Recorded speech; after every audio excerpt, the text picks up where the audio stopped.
Chapter 7. Intrigued by the throaty, enchanting voice coming from the back of the livery, Radford stealthily crept toward the sound. He peered around the edge of a stall and saw Evelyn sitting on a small stool with her back to him, singing softly and poking at something in her lap. After a moment, she lifted her head and raised an open palm toward the stall in front of her. "Come here, Gus," she cajoled, her voice so low and alluring that Radford had the sudden, insane urge to do as she bid.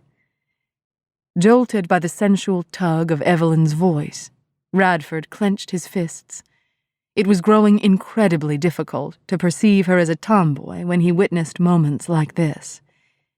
She had a private softness to her manner, a natural grace that emphasized too clearly the woman she'd become in his absence. No wonder Rebecca was drawn to the woman in Evelyn. He certainly was. A snort from the stall regained Radford's attention, and he stared in disbelief as Gus lowered his muzzle into Evelyn's palm. He had been certain the horse was ruined, or would take months to rehabilitate, yet Gus was responding to Evelyn after only 2 weeks. What was it about Evelyn that had such a lure? And why did he have to notice? Radford watched from a distance as Evelyn slowly stood up. The horse shied when her hand neared his recent wound, but she continued the same methodical petting and crooning, running her palms along his sleek coat until he calmed. Imagining the soothing comfort of Evelyn's hands, roughened from work, yet gentle in her ministrations, made Radford envy the horse. How long had it been since he'd been touched with any affection? 5 years now? Not since his affair with Rebecca's mother, he was sure. Though it had been lust he shared with Olivia Jordan, that base emotion would be welcome right now. Her grand performances in bed had kept the loneliness from swallowing him during his dark nights. Olivia knew exactly how to use her smooth ivory hands to distract him. Too well, he thought dismally, knowing he had been one of many for the beautiful ballerina. She was an artist at making love, posturing seductively, dropping her lashes just enough to look breathless, powdering her skin to the sheen of polished pearls. Radford had greedily devoured every night of the 10 months they'd spent together. Memories of their coupling stirred an ache deep within him, but it was the need to be held by someone that hurt more than the abstinence. It had been so painfully long since he'd felt the comfort of a woman's arms. He dragged his thoughts back to less painful ground as Evelyn sat down on her stool. Silently, he crossed the livery, then knelt beside her, willing his hands not to touch the long, thick strand of hair that had come loose from her braid. He was lonely. That was all. That was why he was drawn to Evelyn. Her compassion touched everyone, and the wounded couldn't help but respond. "What are you doing?" he asked. Evelyn let out a small yelp of surprise. "You have a bad habit of scaring me, Radford." He smiled, thinking of the many times in the past 4 weeks he'd startled her just by being in the livery. She'd been used to working alone, and still seemed surprised when he made a noise or appeared from around a corner, which was often now that they were actually getting some customers each day. Though Evelyn had been courteous, Radford could sense she was still uncomfortable with him. "What's it for?" he asked, glancing at the material in her lap. "I'm sewing. I need something to do that won't distract Gus, and this forces me to get my mending done." "Does the singing help?" Evelyn wrinkled her nose. "It's awful, but it gets Gus used to my voice. It seems to soothe him." She had a wonderful voice, but was delightfully modest. "Gus seems to be coming around." "Oh, he is," Evelyn said, her emerald eyes fairly dancing with excitement. Yesterday, he took an apple right from my hand. Today, he's going outside for a while." When her smile reached her eyes, Radford was stunned by her beauty and had to struggle not to stare. "I don't think we'll get anything around Gus's neck without undoing your progress," he said, telling himself he needed to start spending his evenings helping Kyle on his house as he'd planned to do, until he realized that Rebecca wouldn't let him leave the house at night. "I'm not using anything to get Gus outside. If you want to help, open the gate when you see me leave the barn, but do it slowly, so you don't frighten him." Recognizing a perfect opportunity to put some distance between himself and Evelyn, Radford went outside to finish his chores. It was some minutes later when Evelyn placed her stool several feet outside the door. Baffled, Radford laid down the shovel he'd been using to dig up a tree root, then moved to the gate to await her signal. To his growing confusion, Evelyn sat down and went on sewing and singing, as though sipping tea in a parlor. Several minutes later, Gus tentatively poked his nose out of the open doorway. Radford watched in amazement as the horse eventually moved into the sunshine. For every couple of steps the horse took toward her, Evelyn quietly moved the stool that distance away until, after several minutes, she was sitting in the middle of the paddock, and Gus had followed her in through the open gate.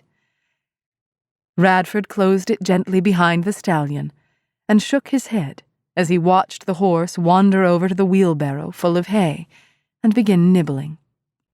Admiration for Evelyn's ingenuity gave way to more appreciative thoughts, and he found himself studying her as she carried the stool to the edge of the paddock, striding with inherent grace despite her baggy clothing. There was nothing rusty or halting about Evelyn, nothing overdone or exaggerated. She reminded him of the willows that grew along the pond's edge, tall, lithe, and unadorned as they swayed in the wind, so unlike the fussy wildflowers that preened and flailed in the slightest breeze. She was the exact opposite of Olivia's bright, affected beauty. Where Rebecca's mother had been seductive and hot, Evelyn was sleek and cool. Her cheeks were rosed by fresh air and sun, rather than rouged with the powders Olivia had used. Evelyn's hair resembled midnight mink, and Radford remembered how beautiful it looked unbound. Suddenly, he couldn't remember what he had found so erotically appealing in Olivia's auburn locks. The contrasts between the women were intriguing, but it bothered Radford that he was becoming preoccupied with them. What did it matter that Evelyn exuded a natural beauty that Olivia never possessed? It wasn't for him to notice. He shouldn't be thinking about Evelyn at all. Turning away to break the path of his thoughts, Radford sighed in relief when he spied Rebecca. "There you are," he said, watching her walk out the back door of the barn, trailing a stick in the dirt behind her. She stopped and swirled it in the soil Radford had dug up from around the stump. "What are you doing, Sprite?" She shrugged. "Making pictures." Radford grinned as she moved away, then he went back to digging the tree stump. From time to time, he would look for Rebecca, who was wandering nearby, drawing in the dirt or trailing her stick along the side of the barn.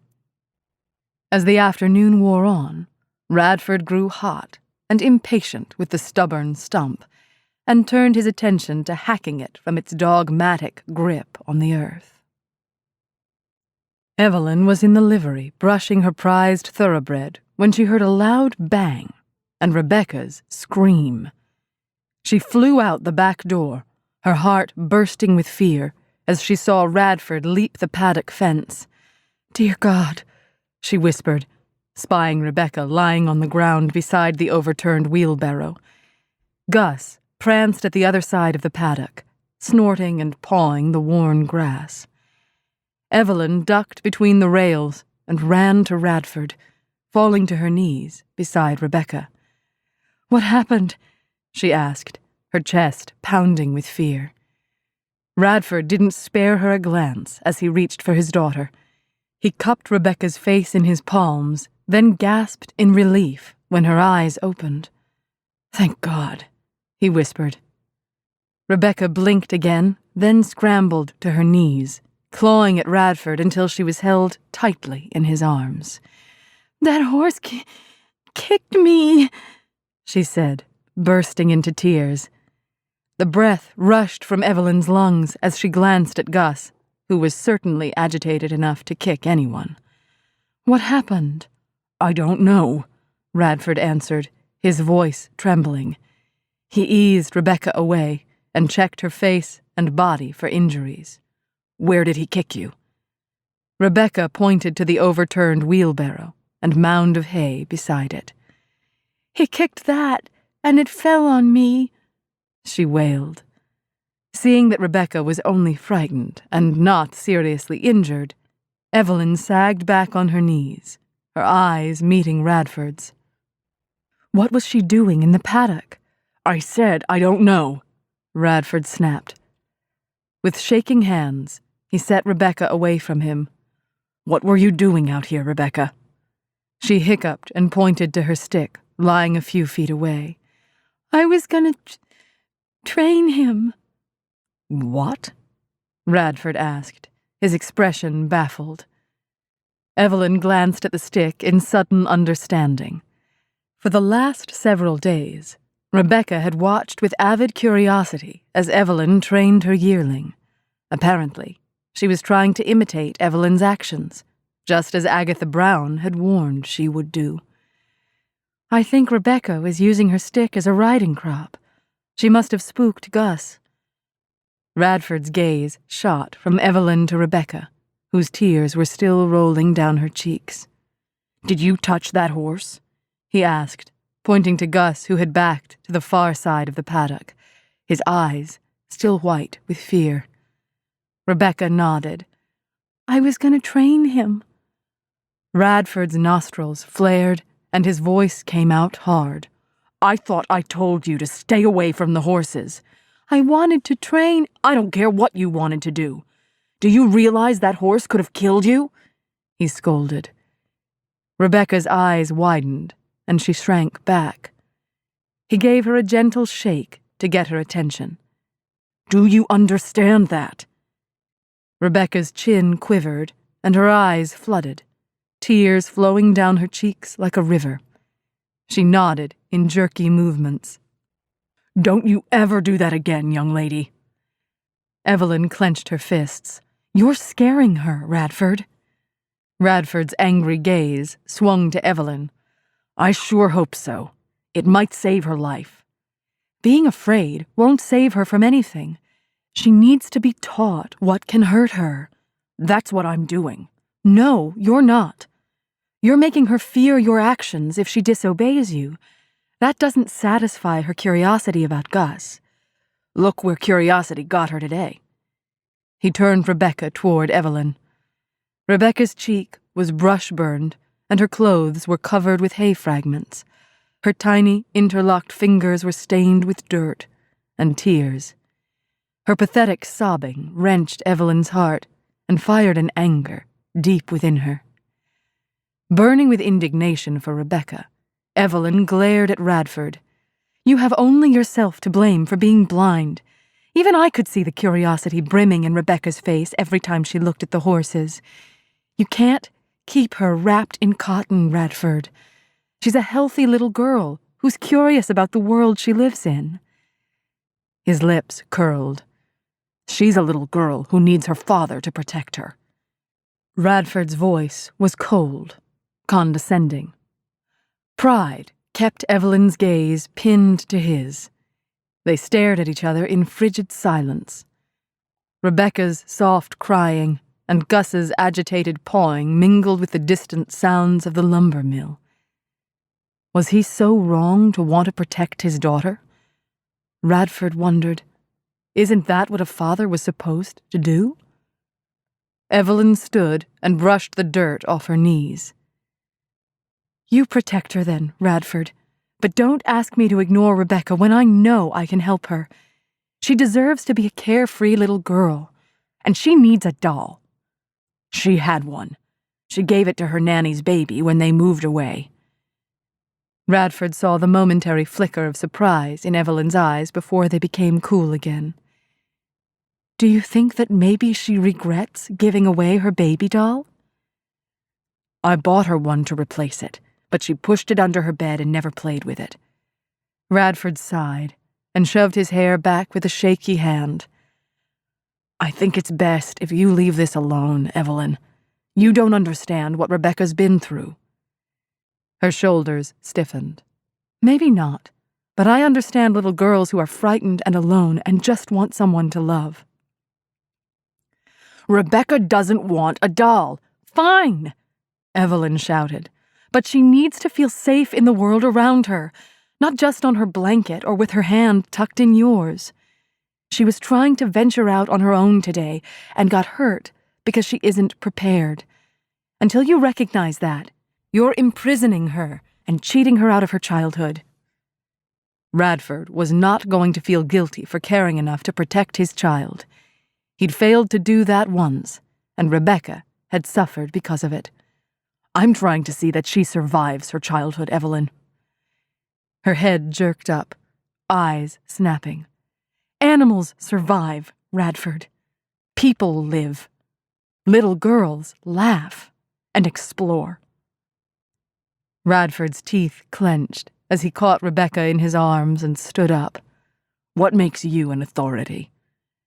Evelyn's face drained of color, and her lips thinned. Experience, she said quietly. Being motherless. Radford didn't have the breath to stop Evelyn when she strode away. Instead, he cupped the back of Rebecca's head and pulled her to his shoulder. She buried her face and shuddered. I'm sorry, sweetheart. He stroked her back. Daddy's sorry. I was going to train that horse, Rebecca cried into Radford's neck. I know, Sprite. I was going to give him an apple, too. Radford's gaze swept the paddock. Beside the wheelbarrow lay Rebecca's withered, half-eaten apple. She must have carried it in her pocket since lunch, saving it for Gus. She'd seen Evelyn feed them to the horses. She'd seen Evelyn guide the yearling with her riding crop. God only knows what other potentially dangerous things she'd seen Evelyn do. Rebecca lifted her head and scrubbed her eyes with grubby fists. She blinked and looked at him. Don't be mad no more, Daddy. I'm not. I was just scared. Is that how come you yelled at me? Yeah, he said, his throat thick with regret. Guilt swept through him. He had never yelled at Rebecca. Never. Rebecca was all he had, the only good thing left in his life, his only reason for facing each day. Maybe Evelyn was right. Maybe he was blind. Or maybe he was just selfish. Without Rebecca, he had nothing. But what did she have? What was Rebecca getting from him?